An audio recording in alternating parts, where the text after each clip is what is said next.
Metode apa namanya? Metode talqin. Ada metode yang kedua. Kalau ini jamaah. Sekarang khusus Sayyidina Ali. Hadis ini riwayat Imam Tabarani dan Bazzar. Dua imam dan kualitasnya hasan. Suatu kali Sayyidina Ali karamallahu wajhah bertanya kepada baginda Nabi sallallahu alaihi wasallam. Apa kata beliau? Ya Rasulullah, dullani ala aqrabit turuqi ilallah.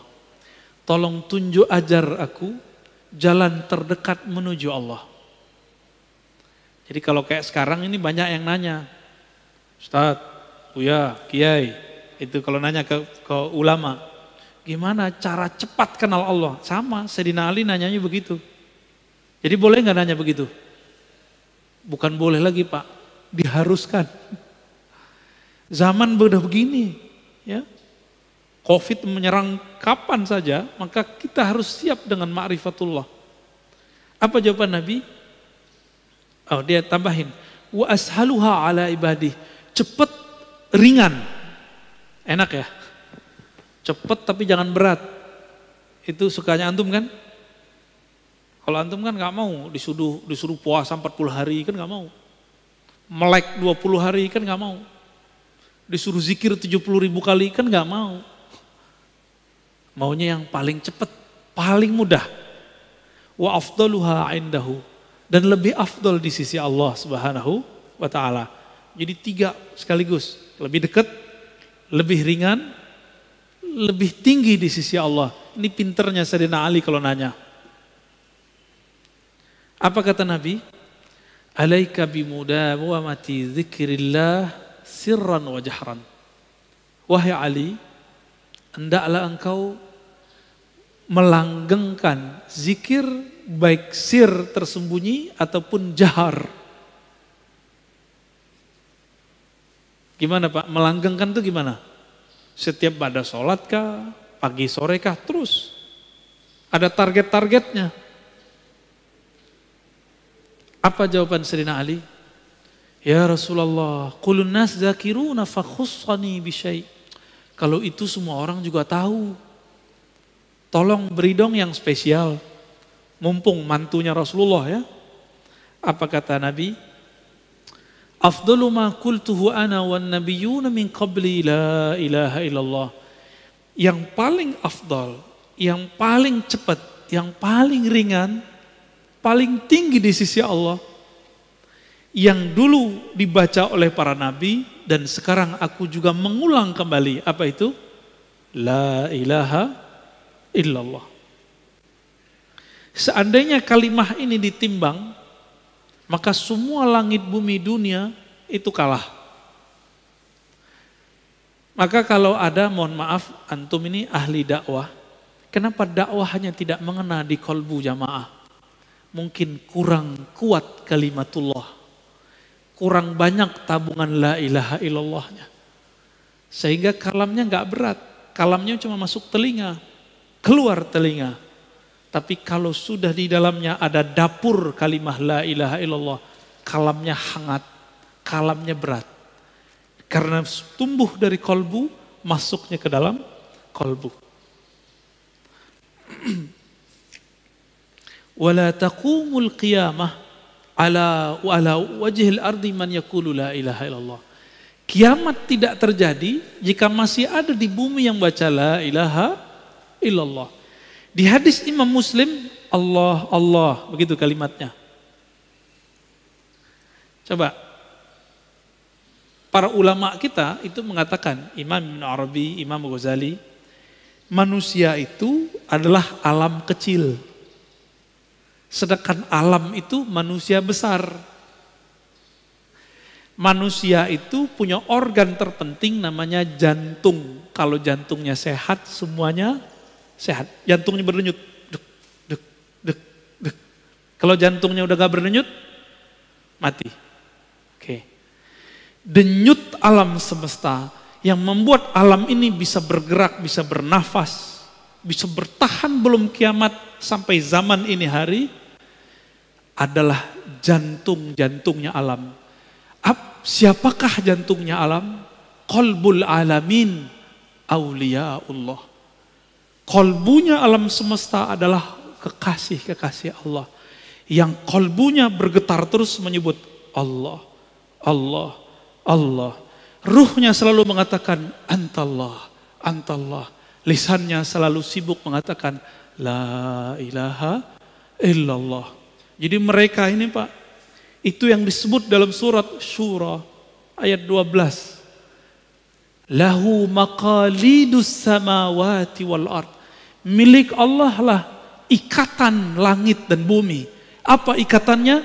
La ilaha illallah, subhanallah, alhamdulillah, la haula wala quwwata illa billah, Allahu akbar. Ini 5. Itulah yang dipakai, yang dibaca oleh malaikat pemikul aras. Jadi malaikat memikul aras itu kan ada 8. Benar? Disebutkan dalam surat Az-Zumar ya. 8. 4 di kanan, 4 di kiri. Itu zikirnya tadi. Lalu yang kelima, la haula walanya sama siapa? Itu ada pada qalbu wali. Kalau walinya mati, atau sudah nggak ada yang baca kalimah itu di bumi, itu tiang aras goyang. Itulah kiamat. Jadi nggak usah khawatir dulu, kiamat masih bisa diundur. Cuma ngundurnya nggak tahu Pak, bisa lama apa bisa cepet. Ya, saya ulangi. Kolbu, jantung itu organ terpenting tubuh manusia, benar?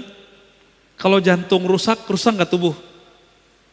Jantungnya alam semesta siapa? Aulia Allah. Ini dia. Hadis sahih riwayat Imam Muslim, la taqumus sa'ah hatta la yuqalu fil ardi Allah Allah.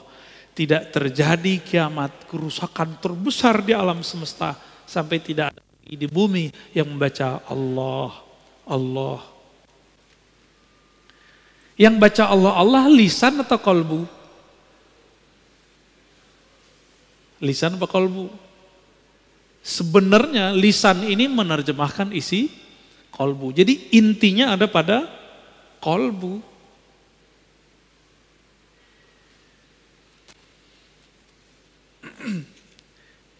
Lalu Sayyidina Ali nyundul lagi, nanya, wahai Rasulullah, itu kalimah saya tahu, tapi tekniknya gimana? Itu pertanyaannya. Mumpung sama Nabi, berdua sama Nabi beliau. Apa kata Nabi? Ghammid ainaik wasma' minni la ilaha illallah. Pejamkan matamu lalu baca la ilaha. Wah, ini teknik talqin dalam thariqah. Maka dalam semua thariqah sufi itu mata mesti dipejam Pak kalau zikir. Itu bukan tidur. Jadi antum kalau pergi ke zawiyah-zawiyah, surau-surau, pesantren zikir, mereka merem itu bukan lagi tidur Pak. Merem itu lagi zikir. Cuma kalau yang di sini merem beneran tidur ini. Oh tidur kan? Gak apa-apa, biarin. Itu lagi programming.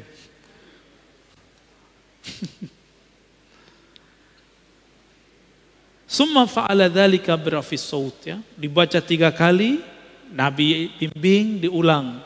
Berapa kali? 3 kali. Birafis saut, dengan suara yang tinggi. Inilah dalil bahwa talqin boleh dengan suara keras. Ya. Sedangkan yang tadi dalil kalau talqin suaranya agak lirih, pelan. Ya. Maka tidak ada thariqat sufi kecuali lewat jalur Sayyidina Ali. Dan itu ahlu sunnah. Kenapa? Karena Nabi pernah mengatakan, Ana madinatul ilmi wa aliyun babuha. Aku adalah kota ilmu, Ali pintunya. Maka tidak ada thariqat di dunia, thariqat zikir kecuali lewat Sayyidina Ali. Hatta Naqsyabandi itu jalurnya 2. Abu Bakar As-Siddiq, Sayyidina Ali radhiyallahu taala anhuma ajma'in. Ya. Ini masih banyak nih metode-metode zikir yang ada di dalam kitab ini ya. Lalu apakah talqin atau baiat itu khusus buat laki-laki? Tidak, juga perempuan. Karena waktu baiat Aqabah itu perempuan ada yang hadir. Apakah khusus dewasa? Tidak, boleh anak kecil. Kalau anak kecilnya siap. Bahkan anak kecil itu kalau dalam ilmu neurologi, gelombang otaknya itu bukan beta tapi theta. Maka anak kecil ini gampang dibawa zikir. Gampang ya, lebih cepat mereka Pak daripada kita.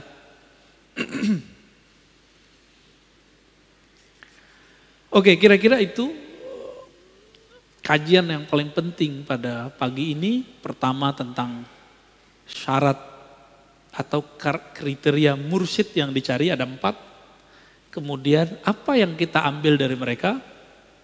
Saya mengatakan ada baiat, ada talqin.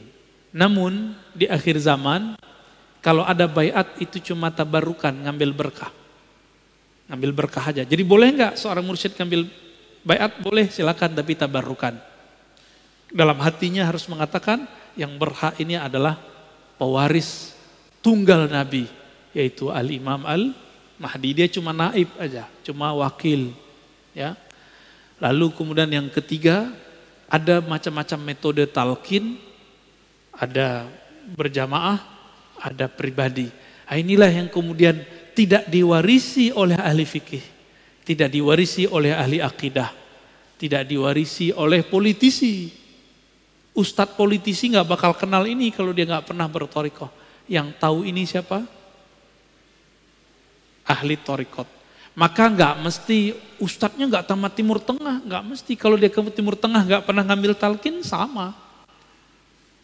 Karena talqin itu dulu diambil oleh ulama kita di Mekah, di Madinah, di Hadramaut, di Mesir, dibawa nyebar sudah ke negeri kita. Ya, alhamdulillah.